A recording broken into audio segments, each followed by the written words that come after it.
Eh, hindi mo talaga yan sa makukuha pagtrabaho. Pero about kilig, yes, super duper kilig. Grabe ang Kimpaw ngayon. Eh. Nasya ka rin ba dun sa mga kissing scenes nila ni Paolo? Yun nga, sinabi ko nga, grabe kami ang galing mo. Gumanon ako. Kung ikaw ganon, Melay, may in love ka. Ay, hindi ko alam ko eh. Hindi-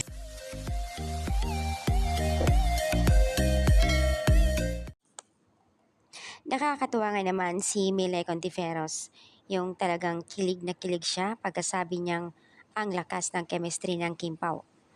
At hindi niya kayanin yung kissing scene sa kabinet, may pagjujok pa itong si Miley. Very supportive nga itong si Miley, Miga kung tawagin niya kay Kim. Kung matatandaan po na sila din ang nakakasama during the PBB host sa mga season na iyon. At magkakasama sila ngayon sa Gen 11. Kaya naman syempre natutuwa at supportive ang bawat isa sa kanila.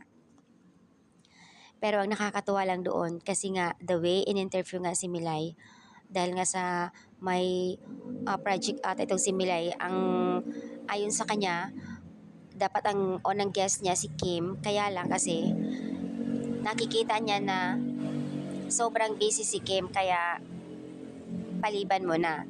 So dahil nga doon sa pag-interview sa kanya ng mga reporter, mga interviewer, tinanong nga si Milay yung tungkol doon sa chemistry nilang dalawa ni Paolo.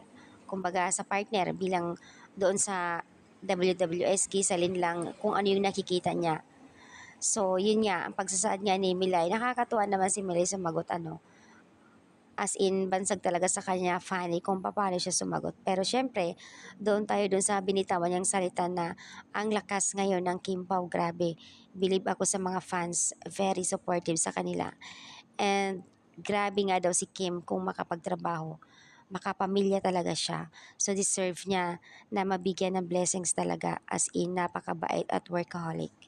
So ayan, ay ang ganda naman ng mga sinasabi ni Milay. Good job talaga.